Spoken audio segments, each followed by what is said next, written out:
আমাদের আন্দোলনটি শুরুই হয়েছিল গণ-অভ্যুত্থান থেকে।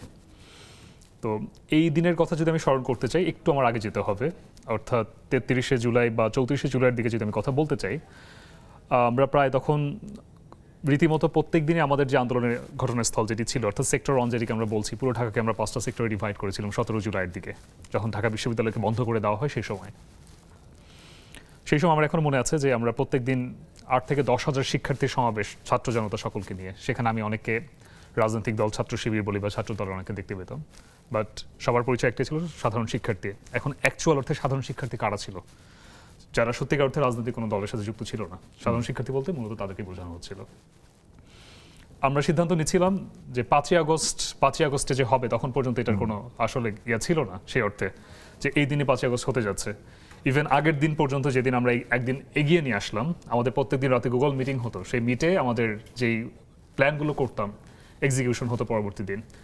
তো আমরা তখন পর্যন্ত শিওর ছিলাম না কেউ যে 5ই আগস্টে যে এখানে আপনারা কারা ছিলেন? এটা কি শুধু বেসরকারি বিশ্ববিদ্যালয়ের শিক্ষার্থীদের কোরামটা ছিল, নাকি শুধু নর্থ সাউথ ছিল, নাকি আবার ঢাকা বিশ্ববিদ্যালয়ের অন্যরা? প্রত্যেকটা বিশ্ববিদ্যালয় থেকে প্রতিনিধি ছিল সেখানে। ঢাকা বিশ্ববিদ্যালয় থেকে হান্নান মাসুদ, রিফাত রশিদ, মাহিন সরকার, তারপর সার্জিস আলম কখনো যুক্ত হতো। আর ওই গ্রুপে সবাই ছিল উপস্থিত। 17 জুলাইয়ের পরে পুরো আন্দোলনের গতি যদি বলি, ঘুরে গিয়ে প্রাইভেট বিশ্ববিদ্যালয়ের হস্তান্তর হয়েছিল। তাদের কেন্দ্রীয় ভূতিকরণের জায়গা থেকে শুরু করে এটা বিকেন্দ্রীকরণ হয়ে বেসরকারি বিশ্ববিদ্যালয়ের হাতে চলে গিয়েছিল সেই সময় লিডটা। তো আমি যদি একটা দিনের কথা যদি বলতে চাই স্পষ্টভাবে, 4 তারিখের, অর্থাৎ বেসরকারি বিশ্ববিদ্যালয় তো অ্যাক্টিভ হলো 17 তারিখ, 17 জুলাই থেকে। 17 জুলাই নয়, আসলে 15 এবং 16 জুলাই অফিসিয়ালি তারা ঘোষণা দিয়ে রাস্তায় আসে।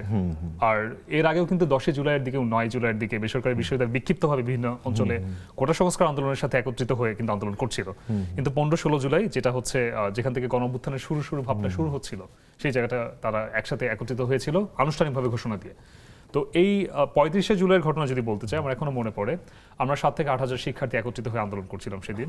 এই প্রগতির স্মরণে যে মোড়টা ছিল সেটা অবরোধ করেছিলাম। সেখানে তখন আমি এই আন্দোলন চলাকালীন সময় নাহিদ আমাকে ফোন করে। নাহিদের সাথে যে আমি যোগাযোগটা করতাম, সেটা আসিফ নামে আরেকজন নাহিদ মানে হচ্ছে যে এখন এনসিপির যিনি মানে বর্তমান যিনি আর কি প্রধান আহ্বায়ক এবং হচ্ছে বিরোধী দলীয় হুইপ হিসেবে যিনি দায়িত্ব পালন করছেন। তো আমাকে বলে যে, ভাই কালকে আমরা কারফিউ ব্রেক করব, আপনারা যদি সম্মতি দেন, আপনারা যদি এটা আমাদেরকে একত্রীভূত না করেন, তাহলে হচ্ছে আমরা বিপদে পড়ে যাব।